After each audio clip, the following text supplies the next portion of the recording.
Assalamualaikum warahmatullahi wabarakatuh. Hai, ketemu lagi dengan saya Ibu Siti Ramsyah Aini Ritonga, Guru Bidang Studi Ekonomi SMA Islam An-Nizam Medan. Kembali lagi di video pembelajaran Ekonomi Gampang. Mari kita buka pembelajaran hari ini dengan mengucapkan lafaz Bismillahirrahmanirrahim. Ya, Nenek Ibu kelas 11, kita lanjut lagi materi ekonomi kita. Bila kemarin kita sudah ngebahas pendapatan nasional part pertama, mulai dari definisi, komponennya, hingga manfaat perhitungan pendapatan nasional. Nah, hari ini pendapatan nasional part kedua, kita akan ngebahas tentang metode perhitungan pendapatan nasional, faktor-faktor yang mempengaruhi dan distribusi pendapatan nasional. Siap ya? Oke. Nah, untuk metode perhitungan pendapatan nasional ada 3 metodenya. Saya dilihat nanti di sini ya. Metode yang pertama adalah metode produksi. Ingat, semalam kita tahu ada komponen produk domestik bruto. Seberapa banyak produk baik itu barang dan jasa yang dihasilkan di suatu negara, baik itu dari warga negara Indonesia maupun warga negara asing di suatu wilayah.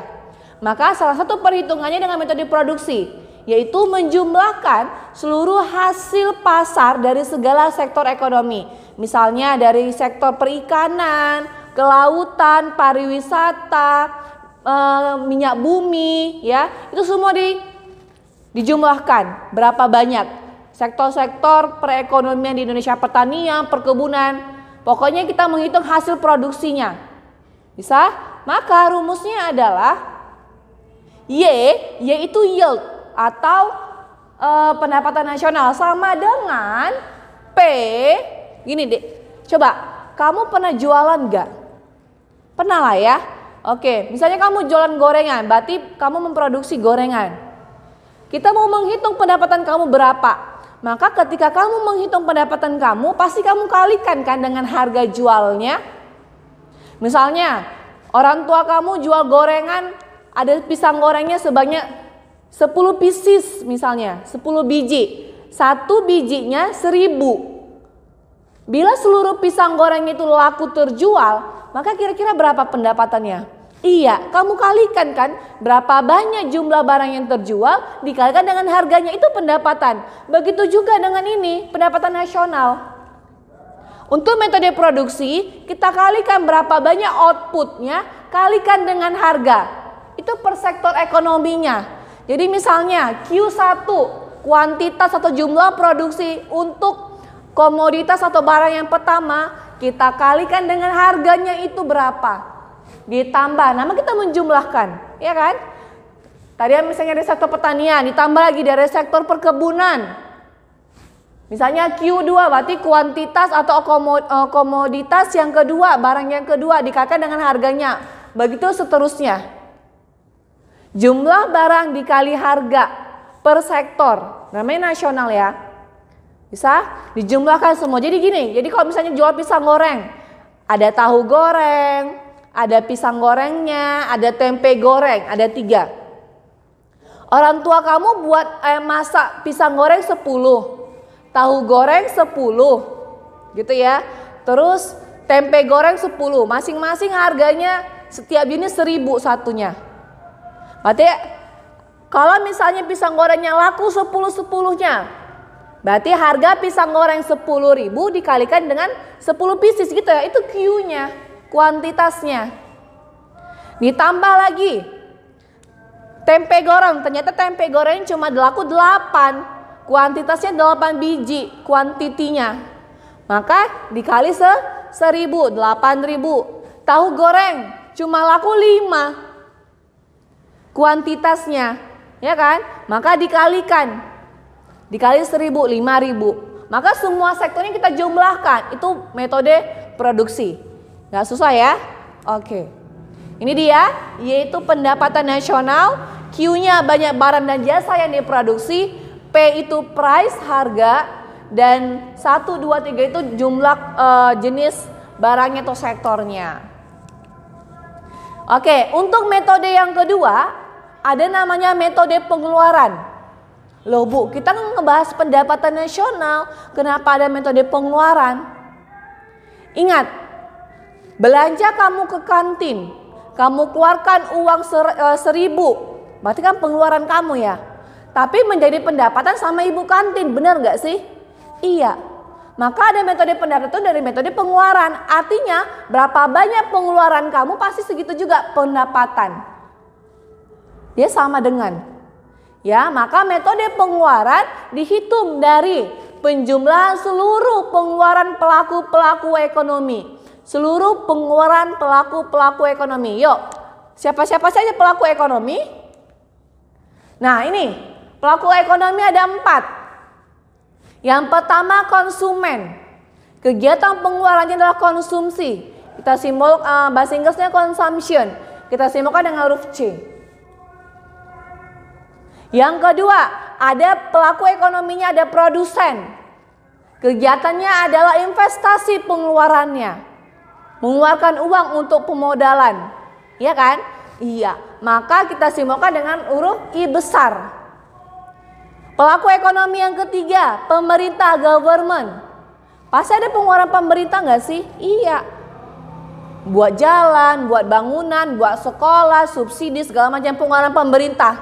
Pasti menjadi pendapatan pihak lain, benar nggak? Iya. Maka kita simpulkan dengan huruf G, government. Yang keempat ada masyarakat luar negeri. Kegiatan pengeluarannya adalah ekspor dan impor. Maka berdasarkan metode pengeluaran pendapatan nasional Y sama dengan C, kita jumlahkan seluruh pengeluaran dari pelaku ekonomi. C konsumsi ditambah I investasi ditambah G government ditambah ekspornya kita kurangi dengan M impor M. Nah, Y-nya pendapatan nasional, C-nya konsumsi, I-nya investasi, G-nya pengeluaran pemerintah, X ekspor, M-nya impor. Gampang ya? Oke, next. Metode yang ketiga ada namanya metode penerimaan. Jelas ya, maka penerimaan masyarakat menjadi pendapatan nasional. Berarti kan kita bicara nasional tuh bicara seluruh masyarakat dari Sabang sampai Merauke nasional. Maka metode penerimaan menjumlahkan seluruh hasil penerimaan yang diterima oleh pelaku ekonomi pemilik faktor-faktor produksi. Seluruh penerimaan yang diterima oleh pelaku ekonomi pemilik faktor produksi. Apa-apa saja faktor-faktor produksi? Next. Oke. Yang pertama faktor produksi ada sumber daya alam. Siapa yang punya sumber daya alam pelaku ekonominya? Iya. Nih ya, perhatikan. Pelaku ekonomi pemilik faktor-faktor produksi ini semuanya adalah rumah tangga konsumen. Pemilik faktor produksi adalah rumah tangga konsumen. Maka kalau seorang konsumen ya, dia memiliki faktor produksi berupa sumber daya alam atau tanah, maka penerimaan dia apa? Dia memberikannya untuk kegiatan produksi dalam bentuk sewa. Penerimaannya sewa. Maka kita simbolkan dengan huruf R kecil. Itu soalnya R kecil ya.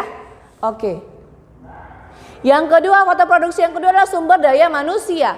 Ketika tenaga kerja SDM sudah diberikan, maka si pemilik SDM itu nerima apa?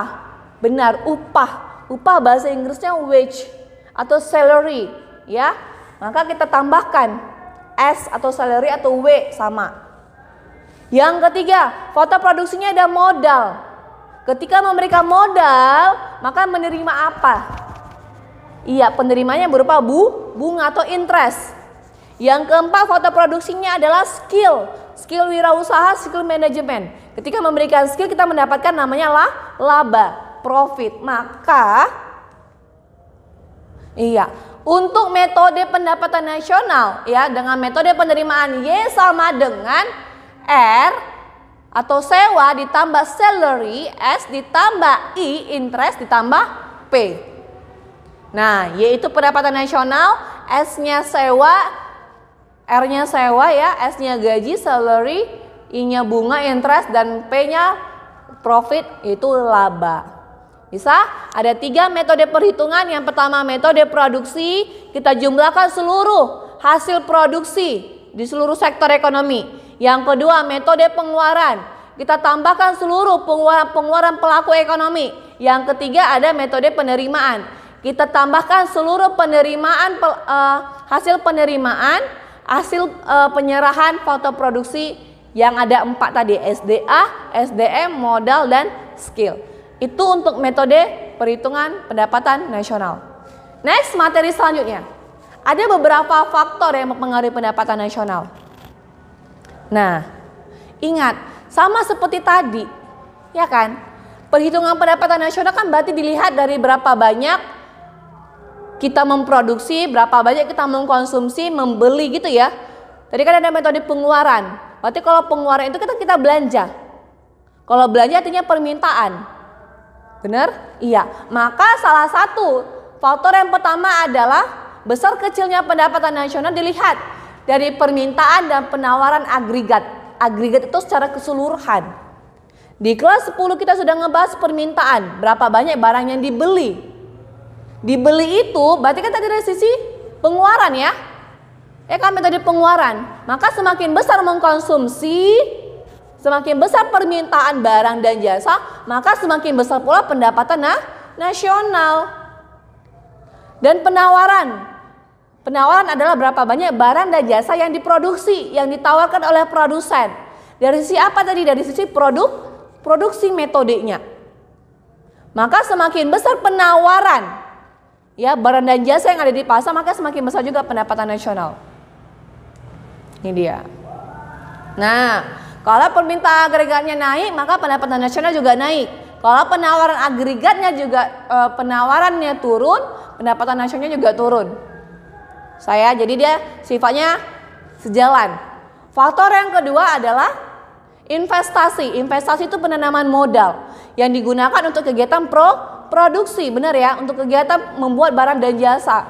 Maka jelas kalau investasinya semakin banyak, semakin besar, maka nantinya akan makin banyak penawaran yang bisa dilakukan, yang bisa dibuat. Maka kalau penawarannya banyak, akan meningkatkan pendapatan nasional. Yang ketiga adalah konsumsi dan tabungan. Konsumsi itu tadi pengeluaran ya. Berarti kalau pengeluarannya banyak, pendapatan konsumsinya banyak, pendapatan nasionalnya juga akan naik. Tapi kalau tabungan kan simpanan. Tabungan, kalau semakin banyak orang menabung, maka pendapatan nasional semakin turun. Karena orang nggak ada konsumsi, nggak ada mengeluarkan, nggak berjalan roda ekonomi. Ya, bisa? Oke. Nah, anak-anak ibu perhatikan gambar ini. Ya, ada gambar di samping. Coba. Kalau kamu amati ada rumah-rumah, terus ada gedung-gedung.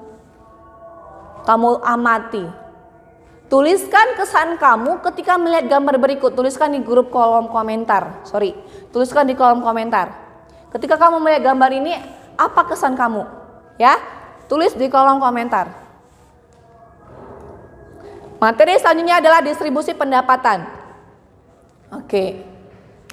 Distribusi pendapatan adalah distribusi itu kan penyaluran ya, menyalurkan pendapatan. Berarti tingkat penyebaran pendapatan di suatu negara. Nah, maka kalau kita ngebahas distribusi pendapatan, membahas penyebaran pendapatan, membagi-bagikan, maka ada dua pilihan. Apakah distribusinya merata atau malah ada ketimpangan? Nah, kurva untuk mengukur ketimpangan atau distribusi pendapatan disebut namanya kurva Lorenz. Menggambarkan distribusi pendapatan. Bila kamu lihat nih ya, kurva ada garis diagonal di tengahnya dan ada garis melengkung. Yang garis melengkung inilah dia menggambarkan distribusinya. Itu dia. Maka yang di tengah itu kan ada isiannya ya. Yang di tengah itu antara garis diagonal dan garis melengkungnya, itulah menggambarkan rata atau tidaknya itu distribusi pendapatan.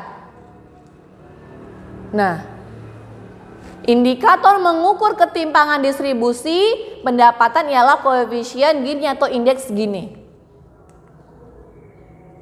Nah, bila kamu lihat di kurvanya ini, kalau garis melengkungnya ini semakin menjauhi garis diagonal, maka semakin besar ya. Makin besar ketimpangannya. Namun kalau garis melengkungnya ini mendekati garis diagonal, maka ketimpangannya makin kecil. Isiannya makin kecil kan? Iya, itu kalau dari gambar atau kurva Lorenz-nya. Namun kalau nanti dari indeks gininya, gini rasionya, skalanya 0 sampai 1.